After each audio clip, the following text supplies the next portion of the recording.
Welcome to another episode of the Active Bariatric Nutrition Podcast. I'm your host, Kim Tirapelli, Bariatric Sports Dietitian. Today, I'm thrilled to bring on another amazing colleague of mine in the bariatric community. Jeannie Boyer, a registered dietitian and board-certified specialist in obesity and weight management, is also a certified provider of emotional brain training. With over 20 years of experience guiding clients to wellness through nutrition, Jeannie has recently expanded her expertise to include powerful stress management and brain health strategies. Her comprehensive approach ensures that her clients do not only feel good through good food, but also thrive by mastering stress and enhancing mental wellness. Besides being an RD and a constant dinner figure-outer, she's a wife, wannabe park ranger, cool mom, he's 8, the cool status will wear off soon, and a fetch companion to a 70-pound lap dog. Thank you so much for being here today. I appreciate your time, Jeannie. I'm so happy to be here. Yeah. We've got lots to talk about. I'm excited to dive into your new certification, your expertise. I really want to talk all about that. I love talking about it. So yeah, cool. Well, tell us a little bit more about how you became a dietitian and kind of what drew you into the specialty field of bariatric nutrition. Sure. In high school, I daydreamed about having a restaurant, but I was also in, anybody know HOSA, Health Occupation Students of America. And so I was doing this like health occupation focus, but I knew I didn't want to be a doctor or a nurse. And I was looking at restaurant chef stuff. So in college, I was like, I'll do nutrition and then like entrepreneurship. Very quickly, full nutrition focus. And then got into hospitals and was like, this is horrible. I hate it. And then but I found bariatrics and taught my first class in a mall classroom. And oh my gosh. Yeah, loved it. And so since then I was like, this is what I want to do. Sure. And ever since that's what I've done. Yeah. I love it. And when did you kind of also like go into having your own private practice? Oh, that's a good question. In 2020, where a lot of people changed focus, I was kind of bored because I didn't have much to do in the clinic, but I was also seeing this missing part of bariatric nutrition in the traditional like clinic setting, because there wasn't time. Like we had 15 minutes, maybe 30 with the patient. And the people that I knew needed me weren't coming because they were 5 years out from surgery, 20 years out, moved away, lost connections, or just didn't feel like we were still available that far post-op. So that's what really kind of triggered me to start my own practice. Yeah. Mm-hmm. I've heard that so many times from other dietitians too in our area, just because, it's kind of like you feel like there's so much more we could do. And like you said, oftentimes I know in like where I worked, we discharged, I'm in quotations if you're listening, patients after like 2 years. So basically then if they wanted to see me as a dietitian, it was like, okay, basically get in line. There's lots of other sessions I'm doing with patients that are about to have surgery. And it just took forever. And I felt the same thing. Like I wanted to have my own practice because I felt like the people that are, past that 2-year mark and farther out are the ones that are really, they're living this journey and they might have questions or they might have obstacles that they want to talk to somebody about. And it can be limiting when you're trying to get back into that healthcare system, which, is kind of churning through a lot of folks at one time. So I totally hear you. And I'm excited that you have expanded your expertise around stress management and brain health strategies. Can you tell us a little bit more about that and how you're using it with your clients? Sure. No, I love it. So I might talk a lot here. So interrupt me. Okay. Please. I think it's really through my training with this. I'm always just amazed at how much we don't know about our own bodies and how they function. So I'm always like trying to learn more and just seeing what's out there. So I found this and it's amazing how much stress and memories and the way our brain functions is just controlling our whole body. And so it's like when it comes to specifically stress, I feel like it's talked about a lot. We know we have it. We know it's bad. We know maybe we should like meditate or take some deep breaths. But beyond that, it's just like, what do you do? Right. It's just a mystery. So I began to learn more about neuroscience, neuroplasticity, and the way we can kind of change the brain's response to stress Yeah. so that it doesn't impact our body as negatively. So that was what got me, like, kind of piqued my interest. And then as I dug in, it's just amazing. These tools can help you kind of check your autopilot settings. Like our brain is really efficient and likes to automate. And so if maybe, like, example I like to use is if you have, like I have, after school snack syndrome, where you walk in the door after work, after school, and it's like, oh, it's time to snack. Yep. That your body might not be hungry. You might not actually need anything, but your brain is like, oh, this is what we do. Because Yep. my son, who's 8, when you're 8 and you come home from school, you're starving and you eat. And so your brain's like, oh, this is what we walk in the door, you eat. I'm going to save that and make it an auto setting. And so you do it just without thinking. And so these strategies help us identify those and then replace them so that, Wow. yeah, it's really cool to see how it impacts people and how quickly you can change without all that effort, which adds more stress. Like, I'm not going to do it. I'm not going to do it. I'm not going to do it. Instead, you're just thinking about, like, how you're helping your brain, and it happens in the I background. find that really interesting. Yeah. Because Mhm. I think that's so true what you said, that autopilot really I can relate to, because, like, I'm the one that, like, okay, I have dinner and then, okay, now we're all going to sit down as a family and, like, watch a game on TV or whatever. So what do we do? Hey, let's make some popcorn, or let's, like, Mhm. have something to drink or whatever. And it's a kind of an automatic, Yeah, or my kids are like, hey, let's make cookies because that's what we do at nighttime. And it's right. almost now like where if you step back and you look at it and you're like, wait a minute, I just had dinner. Like, what are we Right. doing? You know what I mean? But it's become a pattern. So I totally can relate to that. And I could see where, especially with, just when you're working one-on-one with folks, how powerful that can be to identify those habits, behaviors, and have actual real strategies to give to folks to help address those. And so that kind of that brings me to my next question, which is, how do you use the brain health strategies, like, in conjunction with setting nutrition goals after bariatric surgery?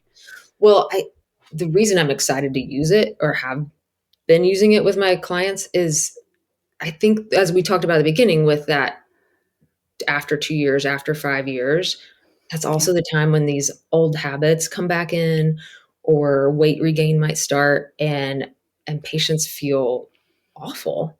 Like, what have I done? What am I doing wrong? I failed. But what I really think is happening is those old auto settings, those old wires in our brain are kind of reactivated and Hmm. weren't replaced. And so it's not a weakness. It's not a you failed or surgery didn't work. It's like, oh, we have this other little element, this other little section we need to work on. And that's those brain circuits, or those Yeah. auto settings.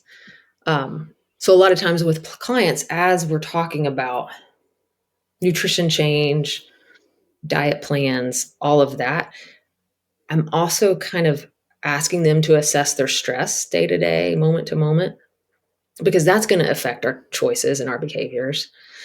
Yeah. And we'll also, in every session, do what we call, like, a cycle, where we go through these different prompts and different emotions to recognize, oh, I have this automatic setting over here I forgot about, or I didn't realize this is causing these behaviors. And so when we find that, then we can work to replace it. So yeah, we're making nutrition changes, we're working on a diet, but at the same time we're backing that up with those auto settings in the brain. Yeah. So basically, so it sounds like to me, because I'm just listening to this for the first time, you're addressing the old habits that we've had in place that kind of the brain has gone back to, and maybe is, kind of going back to old patterns, so to speak, or maybe used to cope with stress or emotions or whatever that's happening. And you're almost like you're creating new pathways or new Exactly. wires. Exactly. Is that like an analogy that would Yeah, work? I heard an analogy once that was kind of like cow pastures. You know how you see the hillside and there's, like, that little Yeah. line that goes through the pasture, And that's the way the cows always go to get back to the barn. Always, Yeah. always, always. There's just, and it's deep, and that's the way they go. So our brains are like that. It's like, oh, I walk in the door, I eat a snack, walk in the door, eat a snack, walk in the door, eat a snack. So we'll recognize that and like, oh no, I'm not hungry when I come home from school. I need to walk in the door and like sit down and breathe, or I need to walk in the Right. door and take a nap. And so we focus on that, like, oh, I don't need to walk in the door and get a snack. Walk in the door, Right. take a rest. Walk in the door, take a rest. Walk in the door, take a rest. And so you're replacing that little path, that little trail in the pasture, so that it's easier to use that, and we leave behind the old track. Yeah. Gosh, I think that would be so powerful, especially for folks so for example, like let's say someone gets off track with their nutrition or their movement goals, after surgery. I'll just give you an example. Maybe you could talk us through like how you would address it. Like, okay, so someone is seeing some regain, for example, or they have, stopped going to the gym because they just, life happens, right? Let's just use that as an example. What could you do maybe to help them with getting back on track with getting back to the gym, for example, if that's Right, their goal? right. So of course we'll do the things of like, well, what are the the environmental things that cause that to happen? But then we'll just get back into like, okay, what are you most stressed about here? What is bothering you the most about not going to the gym? And that it takes a little work because we're so smart and analytical. So we're start to Yeah. think like, oh, I'm not going to the gym because I'm busy. I'm not going to the gym because of this. All truth, but what we want to get to is like that emotional brain that's like, what is it that you're Yeah. most stressed about not going to the gym? Once we get that, which might be like, and there it's really kind of deep stuff. It feels a little bit like therapy, even though it's like Yeah. neuroscience. Yeah. So someone might get to the point of like, oh, what I'm most stressed about is like, I'm going to be so weak. And so then okay, this is our subject. And we go through emotions like, I hate it that I would feel so weak. And you really get that anger out. And then we go to like, oh, and if I feel so sad that Yeah. and you wait for a response. So because your emotional brain is telling you these feelings. So we go through anger, sadness, fear, guilt. And then there's a decision point where like, oh, do you feel like now I feel really grateful? Or do we need to do some other work? So what might happen is like, oh, I feel grateful I have this body that can go to the gym now. And I feel so happy that I like the people at the gym. And I feel secure that once I go once, I'll keep going. And like, Yeah. oh. And then you get to the end of like, oh, I feel proud that I even have this, like, I'm able to do the things I've been doing at the gym. And so by the end of that cycle it took me like 3 minutes to pretend it. Yeah. A client or me or you are like, going to the gym, see you later. Like you just Yeah. feel physically better, and your brain has thought through all of that, those emotional Yeah. blocks to keep you going. And process Yeah. it. Yeah. Because I think I know about, I don't know about you, but like sometimes, you or I might go, okay, yeah, let's just, talk about going back to the gym, but you're actually peeling back the layers and you're actually diving deep, which, a lot of folks, and it doesn't, I'm just using the gym as an example, but it could be with particular or your relationship with food or, what's going on in your household or your life. There's so many things that impact our day-to-day decision making and our patterns that we develop. And it sounds like what you're doing with folks is you're, peeling back the layers of the onion, so to speak, in terms of finding what's your Right, root thought processes around this particular thing that you're right, wanting to achieve or you're struggling with. And then right. you guys are layering on these, thought processes, behaviors that you're repeating so that they become new strategies, new behaviors that you put into place. Would that be fair to That say? that sounds great. Yes. Yeah. Oh my gosh. And I it love that. it's really on like the science of the brain and the different parts. And so called emotional brain training because we work with the emotional brain. But what's interesting Mhm. is when we're stressed, like you're stressed out about traffic or about not getting to the gym or about you ate the wrong thing, that emotional brain in high stress takes over. So it takes over our Yeah, behaviors, it takes over our thought processes, and they're not usually very accurate or helpful. sure. So, like, if I am stressed out with deadlines, or there was a bad email at work, or I don't even know when I cook for dinner, and I come home, and even if I made plans that morning or talk to you the night before that was like, oh yeah, our plan tomorrow is we're going to go to the gym. Well, Yeah. when I get to that point of all the stress, that part of my brain is gone. What's controlling me now is the emotional brain that's like, oh, when we're stressed, we want to eat. Like, let's go. We'll feel better. Yeah. Yeah. I find that really interesting. Mhm.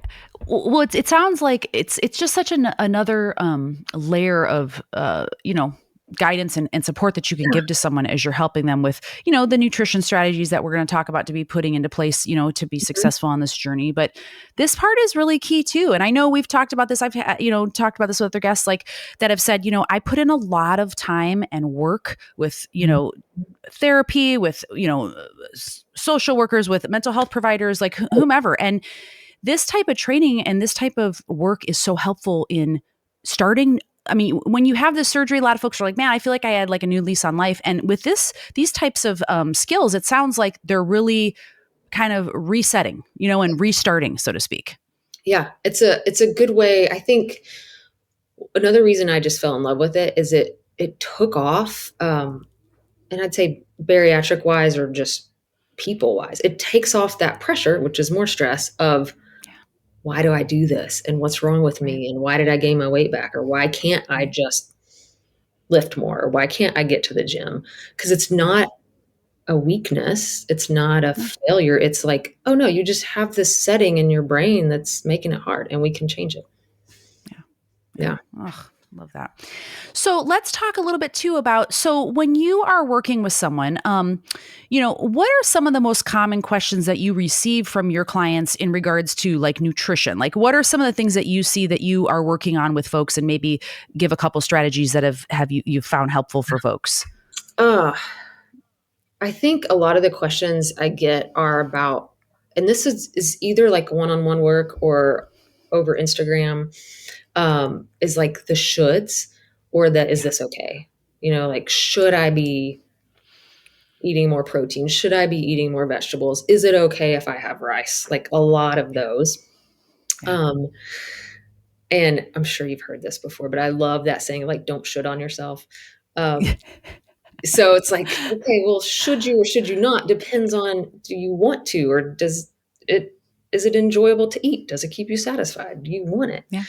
Um, and if this okay, um, the answer to that one, I often will use like future thinking. So, is it okay if I eat a brownie? Well, it will be okay and it will not be okay. But I think the a very powerful tool is just to think ahead, like 20 minutes. Oh, should I eat this brownie? Well, in 20 minutes, am I going to be glad that I ate it or mad that I ate it? And the answer is different every time. And that's okay, Sure. but you're honoring your body, and that usually leads to better eating overall. Yeah. Um, yeah, I think. I was, Oh, go ahead. go ahead. Oh, I was just going to say, I know I get that too, which is the big Mm, should I be eating more carbohydrates? yeah, You know what I mean? And I'm sure you probably hear that too. yeah, And yeah. mine it's really around, or should I be eating more now that I'm exercising more, moving my body more? Mhm. Those two I probably would say are my most two common ones. And kind of like what you're, alluding to, which is, of course, each person, it's going to be individualized at that very moment in time. What's going on? What are your goals? What's happening? And would this help you? Would this not help you in terms of meeting whatever this is that you're aiming to achieve? Yeah, Which, whether it's, hey, I'm about to go work out, I want to have a good session. Should I be eating more carbs because I'm, doing more movement? I mean, this would just be kind of the yeah, folks that right. I would see.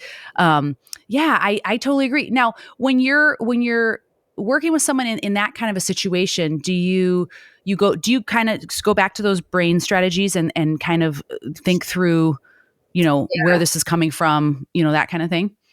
So kind of both, at first, because when someone's coming to me or coming to you, they are looking for change. Like Right. usually it's like, help me make my diet better, help me work out better, help me run a marathon. Um, Mhm. and so there are changes you have to make, and those are hard anytime. And it actually, there's different levels of stress, but that is stressful.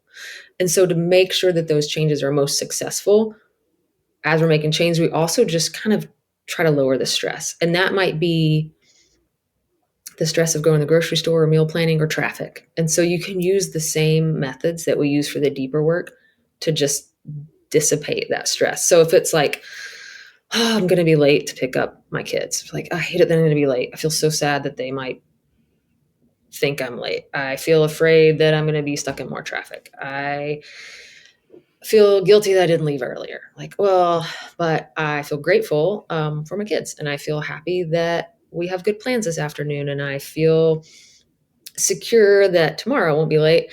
And I'm proud that I have these plans to do with them. So I expect myself to just be calm. I will get through this traffic. And then it's such a short period of time that like angst and stress is gone. And then your brain is able to do the other things. So if we in the background are reducing that stress, it makes it easier to follow the meal plan or follow the exercise plan, or I need to do this before I run, like run a little further. So it's like, it's just another little tool that sets you up for success with all those changes that we're trying to make. Yeah.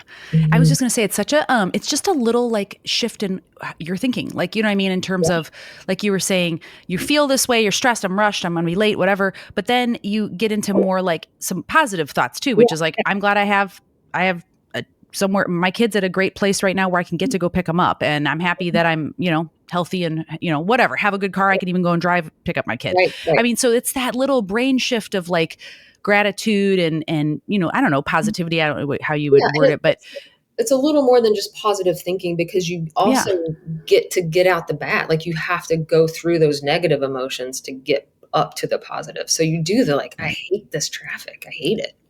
You know, you say it, get it out. And then we get to the positive, and that stress dissipates. And the reason I use that word a lot is it's easy to identify. It's broad, but also we know, like with stress, we have increased cortisol, and with increased cortisol, we have increased blood glucose and increased blood pressure. So it sounds very like touchy feely, but it is like physical, like neuroscience and physiology with your thoughts, which is mind blowing. Totally powerful. Yeah. And totally something that we probably don't really think about, you know, that you can actually control so much more just with how you're processing, you know, these thoughts. What are some of the key concepts that you focus on with your clients, you know, in establishing helpful nutrition routine after bariatric surgery? Are there a few things that you focus on when you're working with someone? I know everyone's different, but well, everyone's different. So because I typically work with folks that are further out from surgery, and there's not a section of the binder that applies to your tin. I really get personal. Like, I want to know what you eat, why, how you feel about it, what you want to eat, who else is involved, like what's so hard, what's challenging, so that we get like a really personalized plan and not a cookie cutter that's going to disappoint later. Right. that anybody can use. Yeah, totally. Right. And the other thing I really harp on a lot is satiety, but in the like full sense of the word, no pun intended, but like satiety, like your stomach is full, you are done eating, but satiety, like I'm satisfied, that was good. I don't need something else. You know, like if I eat whatever, if I eat my kids' goldfish crackers, it's like, yeah, I ate and I was satisfied and that was a snack. But then I'm like, oh, I really want this, or I'm going to go to that. So I really get clients to focus on like, did you enjoy that? Like, did that feel good? And then I try to focus on developing some forever afters. So is this skill, is this way of eating something you can do forever? And if not, how can we build some supports to do that? So, yeah. No, I love that. And I feel like you're giving them then the things that they're learning, they can apply to other situations. Yeah. I mean, you can apply the brain stuff to any situation. And the food and the nutrition part, I try to really focus on like skills or just a way of eating that is flexible, so that in 10 years, when your whole life situation has changed, your kids are in college or whatever, or now you have toddlers, you still have these skills that you can go back on and adjust your eating and still do well. Yeah. Mhm. And what do you now? I know you work a lot of times with folks that are in a weight loss, either regain, excuse me, or maybe they've hit a plateau, and they're kind of just struggling with getting out of that, or just addressing regain over time. What Mhm. are some of the areas that you focus on with folks that are in that part of their journey? I think with regain specifically, I go back to that satiety. Like, how are you feeling full? Are you eating enough to feel full? For how long? Because sometimes that regain is a result of eating too little and then too frequently. So we try to like focus on meals and meal size. Yeah. Um, a lot of times, though, the first thing I say, and this I really don't think I don't have the science or the research to back this up. I don't even know what's out there, but I've seen it work. I often recommend just changing something.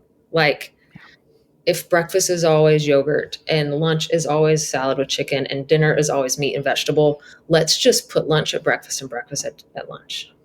Yeah. Or you go out your door and you turn left and you walk the loop in that direction, turn right and walk the same loop in the opposite direction. Something about that we see change. Like patients will feel better. They will see a pound loss. They will feel less cravings. I don't have the science, but Yeah. I often tell people, we're just going to change something and not massive, just switch it. And I can relate to that. I've had several folks where, kind of similar to what you're saying, changing it up. I've had a lot of folks that, exercise first thing in the morning or work out in the morning, right? And they do the same thing, which is if maybe they don't have anything pre-workout and then they do their workout and they have their protein shake. Okay. Mhm. And then a couple hours later, they might have, something to eat or whatever, or maybe it's lunch or whatever. But by the time afternoon, evening comes on, they are really hungry. And Yeah. what I have found with my active bariatric individuals is that it's much harder than later in the day to kind of, eat, Mhm. the portions that maybe that they were aiming for because they're starving, right? Because they expended a ton of energy in the morning. They only had a 160 calorie protein shake. And Mhm. then maybe they had something small. Maybe they didn't have anything for several more hours until lunch. And now their body and their brain are like playing catch up. They're like, hey, I need some fuel. And I have found that one of the strategies that a lot of folks have found to be helpful in my area is just flipping that script, which is instead of eating like a pyramid where we breakfast is Oh, a right. shake, and then as the day goes on, more Mhm. and more and more, we flip it a little bit and we go, Yeah. hey, how about just a curious trial and error situation here? Why don't we try to eat some more solid calories in the morning instead of a shake? Not saying the shakes aren't good and can't Right. have a place, but why don't we try some solid food when you get home? Some eggs or a tortilla wrap or a sandwich or whatever it is that Right. you enjoy that has some protein and carbs to help with recovery and so forth. And let's see how that feels. And I can't tell you how many times I've had folks tell me that really changed stuff. Like I wasn't so kind of snacky feeling and it just flipped the switch for me somehow. And they've found that to be Yeah. helpful. So Yeah. kind of similar to what you're saying. Oh, yeah. Yeah. I know that. I love that. Like, let's try it out. Cause I'll tell a lot of Yeah. people sometimes, like, I'm going to give you this list of ideas or these numbers or this meal plan, whatever. And I'm like, it's an experiment. You are Yeah. just going to do it and see what happens. There is no like you did it wrong or you only did it right one day. It's just an Yeah. experiment. Like, what happens if I eat more at breakfast or eat solid instead of liquid? Yeah. Yeah. And I find that so powerful of just saying there's no judgment here. There's no, like you said, no right or wrong. It's just, let's just be curious and let's see what happens. And I tell folks all the time, the things that we start with probably aren't going to be ultimately what we end with because we are learning new habits, new patterns. We're trying Mhm. to fuel you for whatever these goals are that you have. And things are changing. Life happens. Things in your life happens. What happens if someone that I'm working with gets injured? Okay, now these strategies we had for fueling for a run are going to be a little different when we're recovering from an injury. And Mhm. so I totally agree with you. I think that kind of open-mindedness of being like, I'm just going to be curious about this new Yeah. behavior. I'm going to try it for a little while and let's see what happens. Yeah. And I think it's hard to accept after bariatric surgery because it's all so much of that should and so much of like, get this grams of protein, get this much this, do this, do this, do this.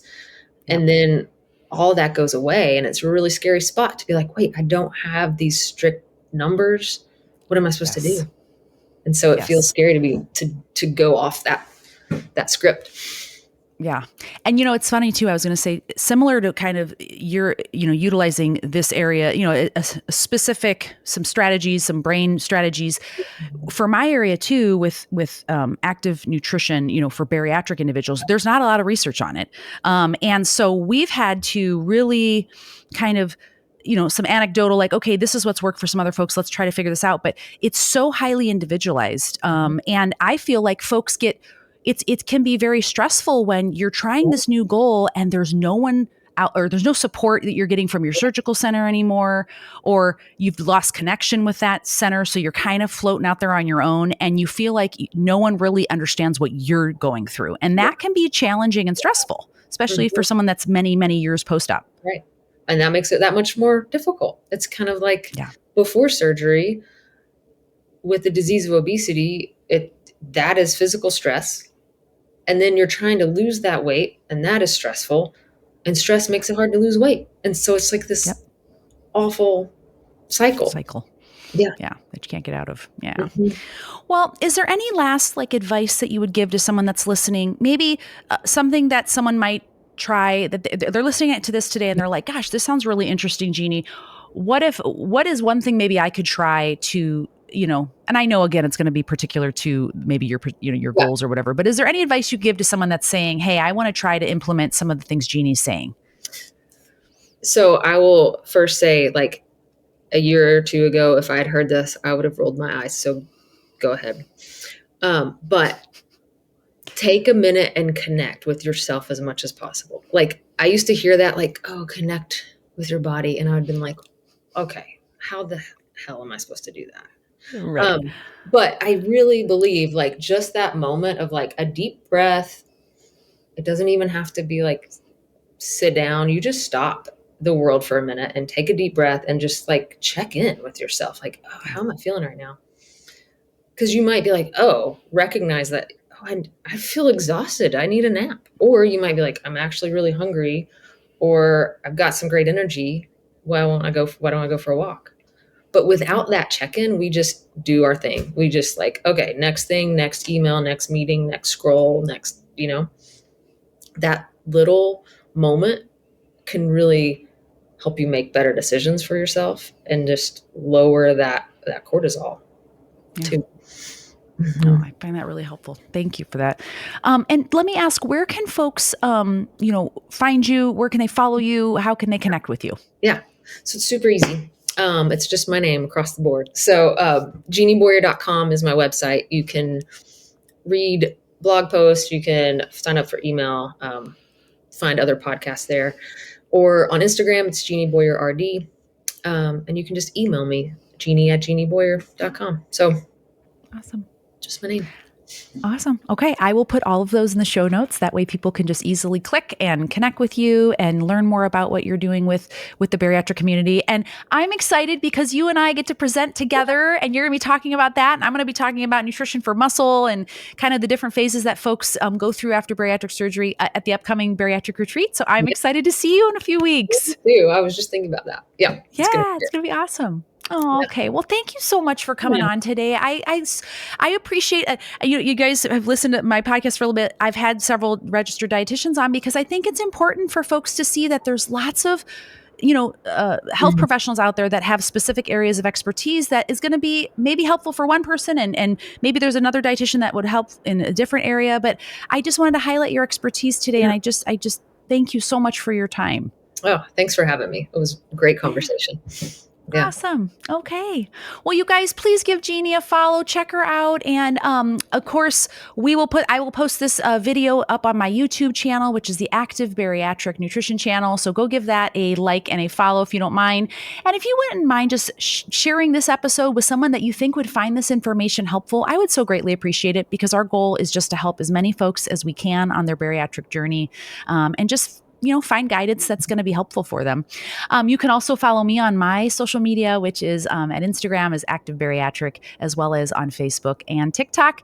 And if you'd like to learn more about my one-to-one bariatric nutrition coaching services, please go to my website, which is activebariatricnutrition.com, and schedule a free discovery call so we can learn more about each other. I appreciate your time again today, Jeannie. Thank you so much. And we'll do this again next week. Take care, everybody.